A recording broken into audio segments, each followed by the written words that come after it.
What's up, guys? It's your boy Darskin, and today we're going to be talking about the 4-star weapons that are going to be coming with the 1.4 update. Now, they've actually shown us 4-star weapons, and one of them are actually going to be free with an event, and then there's going to be a 5-star weapon. I'll talk about that at the end if you guys want to check that one out, but I'm going to go over the 4-star weapons first because, you know, most people are not going to have access to a 5-star weapon, so I don't want to really, you know, go over that right. I'll do that later on. So if you guys, anybody interested in that weapon, I'll go over that as well. But anyways, let's get into the intro.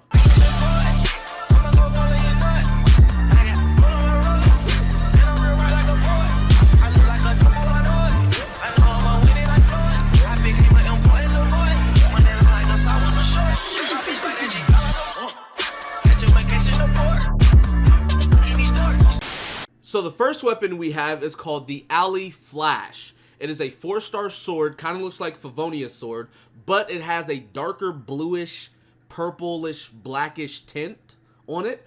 The stat that it gives is Elemental Mastery, right? Which is interesting because that already, like, a lot of people are not going to be able to use this weapon. And what I mean by that is you look at units like Albedo, Geo does not use Elemental Mastery. You look at units like Kaching, who are lightning or electro, and they don't use elemental reactions. Those type of units are not going to be able to really use this as far as the main stat. Now, if we look at the passive, increases damage dealt by the character equipping this weapon by 12%. Taking damage disables this effect for 5 seconds. So this passive even further just becomes not as good. Because it's like, you do 12% increased damage, and that's at R1. But, if you take damage, the effect is disabled for 5 seconds. So it's like, and that can stack. Not stack as in like 5, 10, 15, 20, but it can reset. Let's say that, yeah. So, that can reset. So say you take damage. You can't do it for 5 seconds. Let's say 3 seconds go by, you got 2 seconds left. If you take damage again, it resets to 5 seconds. So, pretty passive, pretty stat. And all three of these weapons are different, by the way. They're not the same, but yeah, this weapon is not super crazy. They're probably going to throw it on a weapon banner. It's nice to know that you don't need to go for this weapon. At Refinement 5, it gives 24% increased damage, but that limitation is... It's just not going to make this as useful. Not to mention Elemental Mastery, right? Like, if the second stack was something really good, like crit rate or crit damage, you could kind of debate, but you can't really debate this. And then the thing about it is, even with shields, if you get hit, it still counts as damage. Even if your HP did not go down, you still technically took damage. Not to mention fire on the ground, electricity and water from like rain and stuff like that. It's just a lot of negatives on this weapon. So overall, not the craziest weapon out there. Also, looking at the base attack, it goes up to 660 as a 4-star weapon. This I don't know if this is correct. I don't know if this is correct. As a 4-star weapon, wait a minute. This might be way better than I originally thought. Because 660 is higher than 5-star weapons. There's not many 5-star weapons in the game that is above 6. What is the base? It's like 608 is like the base. So there's not many weapons that go past 608. And this is going to 660. That might be a typo. I don't know. And then it gives 55 Elemental Mastery. So there you go. The next one, Alley Hunter, which is a bow. Apparently, it gives attack percent. If you look at the passive, while the character equipped with this weapon is in the party but not on the field, their damage increases by 2% every second up to a maximum of 20%, so 10 seconds.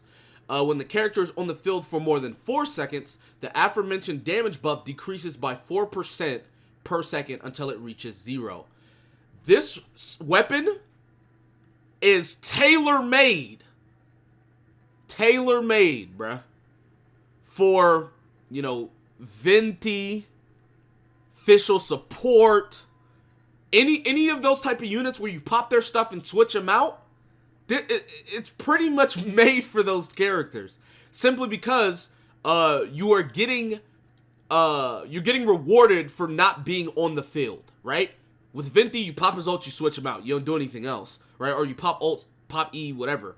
Fischl, you pop her ult, you pop her E, or you just pop her E, switch her out. So any unit like that that's a bow user is getting a lot of value out of this. Ganyu support also is going to be really nice for this, simply because you pop her ult, switch her out, same thing. So this is going to be really good for a lot of people trying to build support bow characters as far as, you know, those units go. And then if you look at the refinements, it only gets better. The damage increase goes all the way up to 4% every second. So it's still 10 seconds, maximum of 40% now because 10 times 4. And then the time as far as it leaving is the same, right? When the character's on the field for more than 4 seconds. But you also get the decrease in damage going higher as well, right? So if R1 is 4% taken away every second until it reaches 0, but at R5 it's 8% takeaway.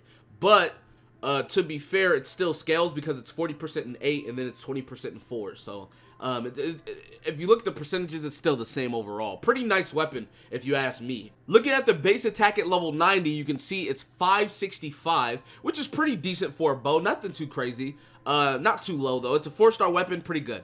Also is going to be giving 28% attack, which is not super insane, but it's not that bad. You know, could be worse, could be better. I feel like it's very mediocre, but like I said, the passive is just super good, and you got to realize running this on supports. I mean, I don't even care about that support. I mean, care about that attack percent as much as you're probably going to be running Elemental Mastery a lot for it. So there you guys go as far as that.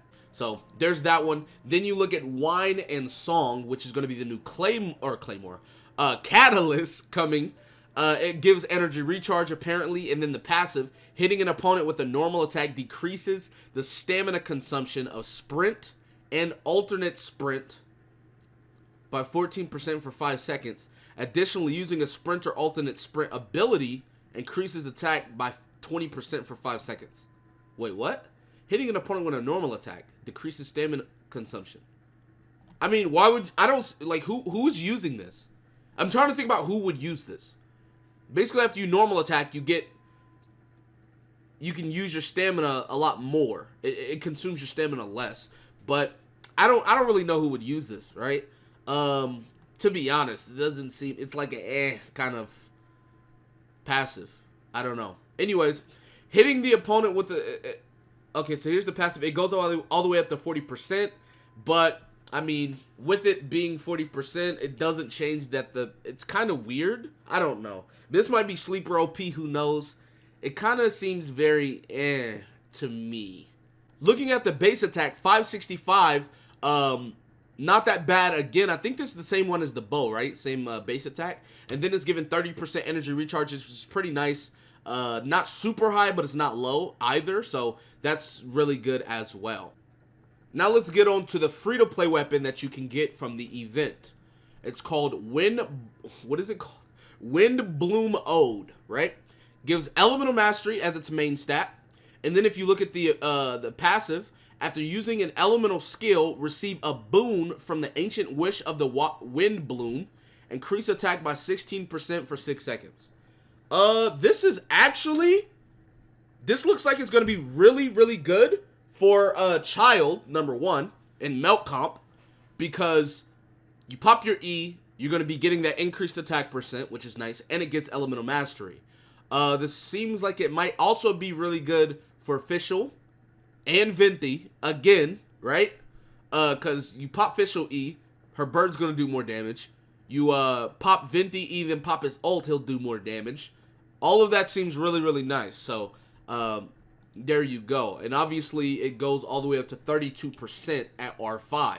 I don't know if we can get it R5. I assume you can if it's going to be free from an event. If you look at the base attack, 510, which is not super high, but decent. And then 165 Elemental Mastery. That's how much Elemental Mastery Stringless gives you, by the way. If you guys didn't know, Stringless gives 165 elemental mastery. So that's a lot. That's really good. Yeah. Now, let's go ahead and get on to the 5-star weapon, Elegy of the End. This weapon seems like it was tailor-made for Venti, I'm going to be honest. Seems like it, right? It gives energy recharge, which I know some people are going to say, oh, well, he doesn't want energy recharge, really. That's not even the kicker, right? That's not the kicker. The kicker is the passive. Do y'all see this paragraph? Oh, my goodness. Increases elemental mastery by 60. Base, right? When the elemental skills or elemental burst of the character wielding this weapon hit opponents, that character gains a sigil of remembrance. This effect can be triggered once every 0.2 seconds and can be triggered even if said character is not on the field. They literally said, hey, if you pop Venti ult, the passive still applies. When you possess 4 sigils of remembrance, so 0.8 seconds, so not even 1 second yet, all of them will be consumed and all nearby party members will gain or obtain Millennial Movement Farewell Song effect for 12 seconds, which is increased elemental mastery by 100 and increased attack by 20%.